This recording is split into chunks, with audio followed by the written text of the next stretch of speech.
teman-teman, kita berjumpa lagi dalam video pembelajaran online ya dari edubisnis.net. Masih dengan saya Yudi Antareksa, Master of Science in Human Resource Management. Dalam modul kali ini kita akan bicara mengenai modul ketiga dari 7 Step to Financial Freedom. Ya.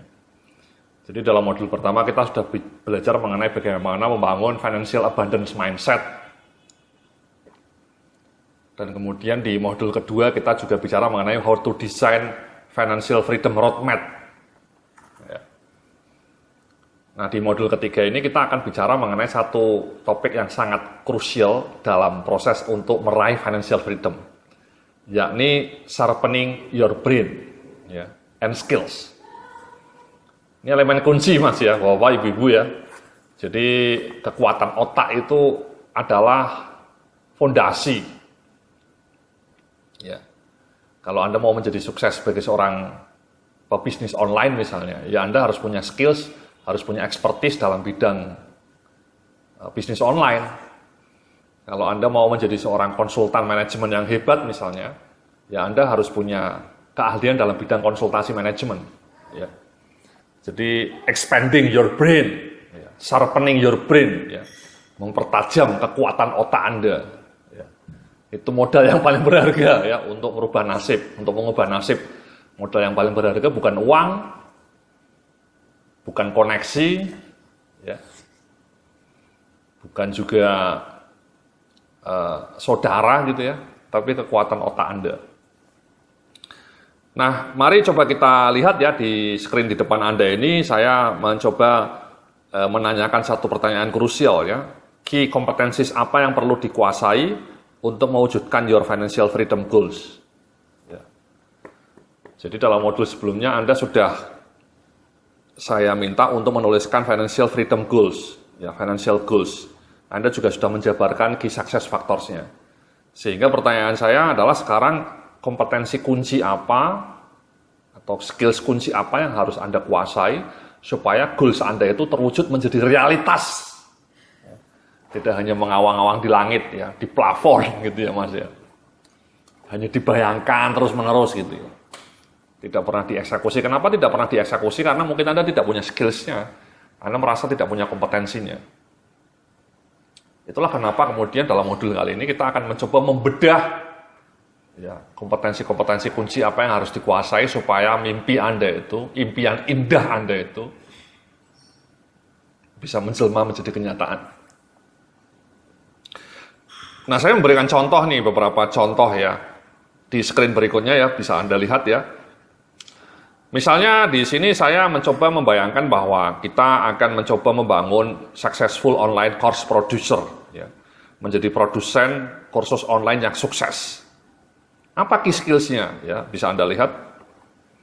Ya, skill-skills yang harus saya kuasai misalnya untuk menjadi seorang produsen online, kursus online yang sukses.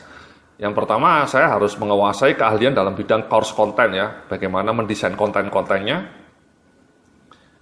Yang kedua, saya mungkin juga harus belajar mengenai blogging and SEO. Dan yang ketiga, email and social media marketing untuk memasarkan produk-produk saya secara online. Dan kemudian yang terakhir mungkin video recording and editing. Ya. Nah ini saya lihat, bisa Anda lihat ya, jadi ada 4 skills yang harus saya kuasai. Ya, meskipun yang video recording ini juga bisa saya outsourcingkan, ya. Jadi jangan khawatir kalau Anda merasa tidak punya skills dalam bidang yang hendak Anda bangun, ya. Misalnya terutama untuk yang mau bisnis ya. Kalau Anda mau bisnis membuka usaha sampingan atau bisnis, Anda tidak usah khawatir kalau ada beberapa skills yang memang Anda merasa tidak bisa menguasai dalam waktu cepat. Ya, Anda bisa outsourcingkan. Ya, video recording bisa saya outsourcingkan. Di-outsourcingkan ke freelance. Sekarang di dunia internet ini Anda googling saja banyak itu penyedia jasa freelance ya. Apa saja, mulai bikin website, bikin artikel untuk blog, editing video, ya, desainer kaos, ya, itu banyak freelance bermunculan. Ya. Salah satu fenomena yang menjadi ledakan ya dalam era internet. Nah, anyway, ini ada 4 skills yang harus saya kuasai ya. Jadi Sama, kalau misalnya saya juga merasa blogging and SEO-nya tidak begitu canggih ya, saya bisa belajarnya itu mungkin hanya yang basic saja. Kalau yang advance-nya kemudian saya outsourcing-kan lagi. Ya misalnya untuk search engine optimization, saya menyewa freelance ya untuk membuat blog saya trafficnya naik. Ya. Tentu memang konsekuensinya kalau kita pakai tenaga freelance itu ya kita bayar. Ya. Tapi bayarnya tidak begitu mahal ya tenaga freelance itu ya. Misalnya kalau saya mau bikin banner ya, kalau Anda lihat di website saya itu ada banyak banner iklan. Itu saya mendesainnya tidak bisa sendirian, saya nggak bisa Photoshop. Saya meng-hire seorang freelancer yang ketemunya dari internet juga. Satu desain biayanya hanya 40.000. Ya, satu desain hanya 40.000. Ya, jadi menurut saya sangat terjangkau harganya. Itu contoh untuk ketika mau membangun successful produk di bidang kursus online. Ya.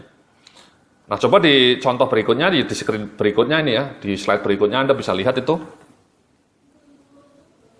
Kalau Anda misalnya mau menjadi seorang fotografer pernikahan yang sukses ya, wedding fotografi yang sukses melalui online ya, menjual jasamu melalui online, maka key skills yang harus Anda kuasai, yang pertama skills fotografi, itu basic, sangat fundamental.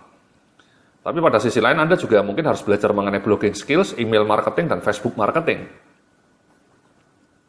Ya, key skills yang harus Anda kuasai. Ya. Again ini di sini mungkin Anda lebih fokus ke skill fotografi ya.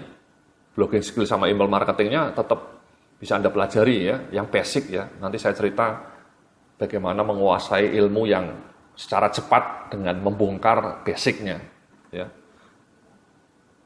Facebook marketing misalnya Anda tidak lagi merasa punya waktu ya tidak masalah ya. Namanya ini prioritas. Ya. Pengalaman saya memang ketika Anda mau menjual jasa secara online itu yang paling penting menurut pengalaman saya adalah yang pertama bloggingnya harus kuat, dan yang kedua email marketingnya harus jago. Dua saja ya, Facebook marketing, sosial media marketing itu hanya opsional. Kalau Anda masih punya waktu, masih punya resource, mungkin bisa dilakukan. Tapi kalau resource Anda terbatas, waktu Anda sangat pendek, tidak banyak tersedia waktu luang, lebih baik fokus pada yang fundamental. Yang fundamental itu kalau mau jualan apapun di online, itu ya Anda punya blog yang bagus, kontennya maut, pembacanya banyak, dan email marketing. Ya, itu key skills yang paling fundamental. Nah, di contoh berikutnya misalnya nih ya, saya juga memberikan contoh kalau Anda mau menjadi seorang manajer sukses dengan gaji 40 juta per bulan misalnya. Apa sih key skills-nya? Key skills, key kompetensi yang harus Anda kuasai. Yang pertama ya tentu industry knowledge, kompetensi teknis bagus, positive working attitude, dan networking skills. Ya, networking itu juga harus jago. Ya, networking baik di dalam industri, di dalam perusahaan Anda sendiri ya, dengan direksi, dengan GM, atau juga dengan rekan-rekan kerja Anda di perusahaan lain ya, asosiasi. Karena dari networking seperti itu Anda mungkin akan dikenal oleh para headhunters gitu ya. Sehingga headhuntersnya punya database Anda. Ketika ada lowongan pekerjaan dengan gaji yang lebih menarik, Anda mungkin bisa dihubungi. Ya. Ini key skills-nya ada 4 ya. Dan yang terakhir misalnya, yang berikutnya jualan kaos secara online dengan sukses ya. Kalau misalnya Anda mau menjual kaos secara online dengan sukses, maka key skills-nya apa? Ya Anda bisa produksi kaos, desain kaos, online marketing, dan social media marketing. Again ini Anda tidak mesti harus khawatir ya. Misalnya Anda tidak tahu mengenai produksi kaos, Anda bisa outsourcing-kan ya. Banyak produsen kaos di Bandung yang bagus-bagus dengan harga terjangkau. Kemudian desainer kaos sama. Anda tidak perlu harus ahli desain kaos. Anda googling ke internet, jasa desain kaos akan banyak bermunculan. Freelance yang bisa membuat desain kaos. Anda cukup fokus pada online marketing ya. Blog Andanya diperkuat. Ya. Kemudian produksinya di-outsourcing-kan, kemudian desain kaosnya juga di-outsourcing-kan.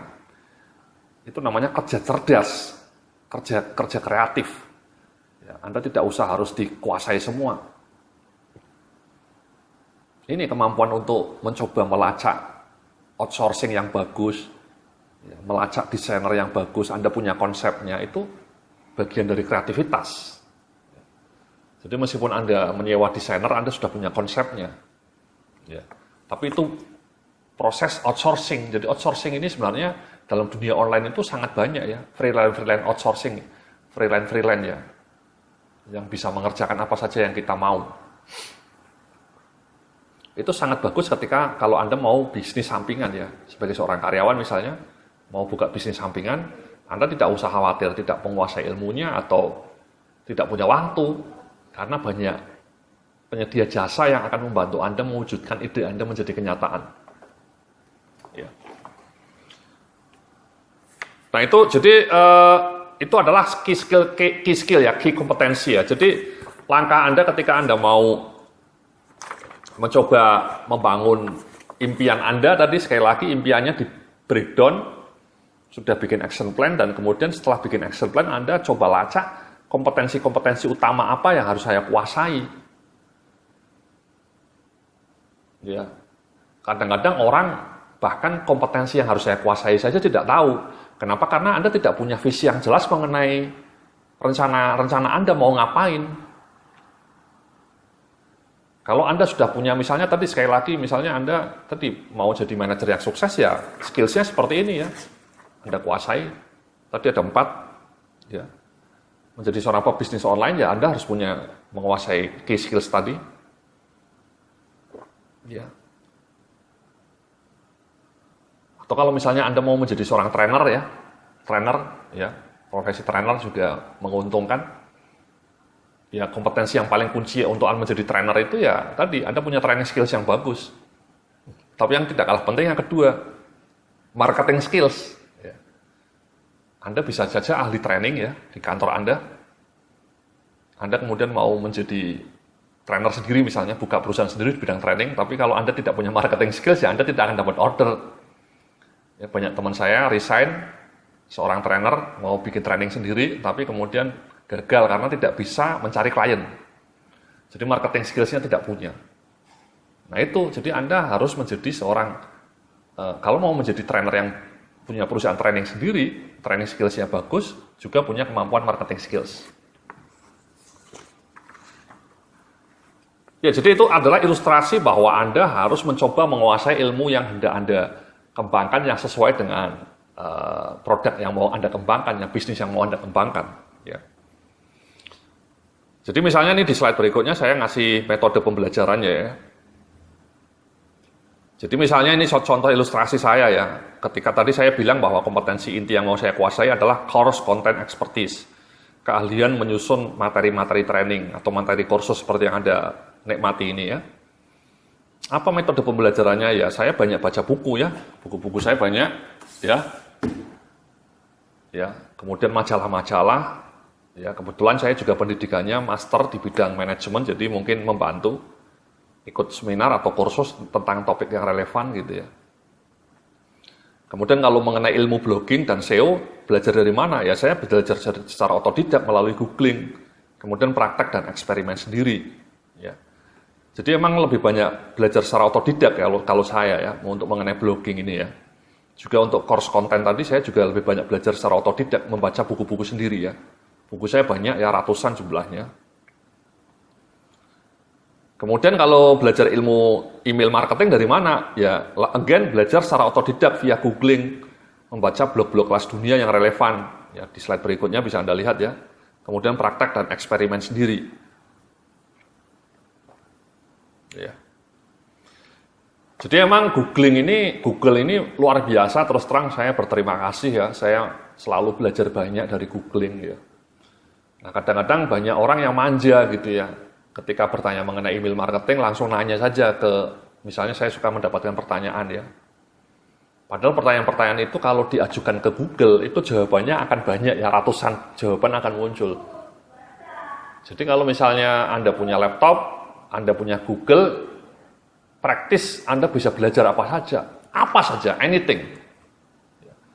Terus terang saya belajar blogging, belajar email marketing itu ya dari Google, ya Google University ya, University of Google. Cuma ya itu tadi saya menjadi accelerated ya ilmu saya karena saya tahu apa yang harus saya pelajari. Ya. Kegagalan banyak orang adalah dia bingung mau belajar mengenai apa. Kenapa bingung sekali lagi again and again? Karena tadi Anda tidak punya key success factor. Ya. Dan key success factornya tidak bisa Anda rumuskan karena Anda tidak punya financial goals yang jelas, mau ngapain. Jadi saya selalu googling ilmu-ilmu yang memang sudah ingin saya kuasai, ilmu spesifik, yakni email marketing terutama, ya, sama blogging. Dua ilmu itu yang saya pelajari mati-matian. Ya, jadi fokus pada sesuatu yang kunci. Ya. Jadi itu ya, Bapak Ibu-Ibu ya, metode pembelajarannya. Nah di slide berikutnya ini saya menceritakan beberapa poin kunci ketika kita mau belajar secara lebih efektif, ya, sharpening your brain dengan efektif. Ya. Yang pertama ini ya, fokus pada key elements of the skills. Ya. Apa yang paling penting dari skills yang ingin Anda pelajari? Ini kunci nih, Bapak Ibu-Ibu ya. Jadi ada satu prinsip yang namanya Pareto, Bapak Ibu-Ibu. Pareto Principle. Pareto Principle itu adalah prinsip bahwa 20% bagian menentukan 80% output. Contoh konkretnya kalau dalam proses belajar ya, contohnya misalnya PowerPoint ya. Anda menguasai PowerPoint mungkin ya. Saya juga menguasai PowerPoint. Tapi yang saya kuasai dari software PowerPoint itu mungkin cuma 20%. Saya tidak begitu banyak tahu mengenai pernak-perniknya itu. Yang kalau Anda lihat menunya kan banyak itu. Saya hanya menguasai 20%, yakni membuat teks dan membuat gambar. Tapi saya yakin 20% saja. Mungkin ilmu dari PowerPoint yang saya kuasai hanya 20% dari materi yang banyak PowerPoint itu ya. Tapi dari 20% itu saya membayangkan bahwa itu menciptakan 80% output. Jadi hanya dengan menguasai 20% PowerPoint itu saya sudah bisa menciptakan presentasi kelas dunia. Itu yang namanya Pareto Principle. Fokus pada yang core. Sama kalau Anda misalnya punya kemampuan Excel ya sama. Excel itu mungkin rumit itu ya, banyak yang advance ya. Tapi ya tidak perlu menguasai sampai advance, Anda yang core-nya saja. Ya. That's it ya. Contoh lainnya misalnya blogging. Ya. Blogging itu mungkin macam-macam ya kalau mau di breakdown ya. Tapi menurut saya yang paling core, yang paling kunci adalah kemampuan menuliskan artikel. Itu paling kunci kalau Anda mau menjadi seorang blogger legendaris. Ya sudah, Anda habis-habisan belajar mengenai bagaimana menulis artikel yang bagus. Karena dengan artikel yang bagus itu pembacanya akan kecanduan, dan yang kedua Google pasti akan tahu. Kalau tulisan Anda bagus tanpa Anda tahu SEO, tanpa Anda tahu apa itu SEO, Google akan langsung tahu bahwa tulisan Anda itu berkualitas karena robot Google itu canggih. Ya. Jadi Anda tidak perlu ini diekstrak ya, kalau mau dikondens gitu ya, dimampatkan. Kalau Anda mau belajar blogging bingung gitu ya, apa sih blogging itu? Simple sebenarnya. Ya. Anda cukup bisa mampu menulis artikel dengan baik. Itu kunci. Itu namanya key elements of the skills. Sama, tadi saya misalnya belajar mengenai online bisnis ya. Saya merasa bahwa online bisnis yang paling penting di tahap saya itu yang paling penting ya blogging sama email marketing. Ya. Jadi dua hal itu yang saya pelajari habis-habisan. Ya. Nah sama email marketing ini juga banyak variannya sebenarnya ya. Banyak macam-macamnya ya. Tapi saya hanya mempelajari yang simple, yakni apa? Bagaimana saya bisa membuat pop-up. Ya, pop-up itu ketika Anda membaca blog saya, muncul itu email marketingnya yang menawari Anda supaya Anda mau berlangganan email saya. Saya ngasih iming-iming bonus 5 ebook. Ya. Itu kunci email marketing itu ya itu sebenarnya simple ya. Anda tidak perlu macam-macam rumit-rumit ya. Yang ilmu advance simple. Bagaimana Anda hanya bisa menciptakan pop-up ya, pop-up istilahnya. Dan kemudian pop-up itu Anda isi dengan iming-iming bonus. Ya, dengan itu Anda bisa menggrab ribuan pelanggan email dalam 1 tahun. Itu sederhana ya, bagaimana memasang pop-up, kemudian bagaimana menuliskan e-book, kemudian bagaimana e-book itu dikasihkan sebagai bonus, itu kan simple. Ya, jadi kita harus fokus pada yang core. Ya, kalau memang Anda tidak waktunya terbatas gitu ya. Jadi fokus pada yang core, yang menghasilkan impact yang paling besar. Ya, ya jadi dengan hanya belajar mengenai email marketing yang tadi simple, yang membuat pop-up, bagaimana kemudian pembacanya ditarik supaya mau menjadi pelanggan. Itu prosesnya menurut saya belajarnya dulu saya mungkin hanya 2 hari ya, belajar bagaimana membuat pop-up itu ya. Hanya 2 hari. Tapi dari hanya belajar 2 hari itu saya kemudian bisa menggrab ribuan pelanggan email, dan dari ribuan pelanggan email itu saya bisa menghasilkan revenue puluhan juta per bulan gitu. Jadi fokus pada core area. Ya, itu yang pertama itu ya, Bapak Ibu-ibu ya. Nanti dalam video berikutnya kita akan lanjutkan dalam mengenai elemen-elemen lain yang penting ketika Anda mau meningkatkan ketajaman otak Anda. Menjadi lebih cetar Mbak Anda. Terima kasih, sampai jumpa dalam video berikutnya.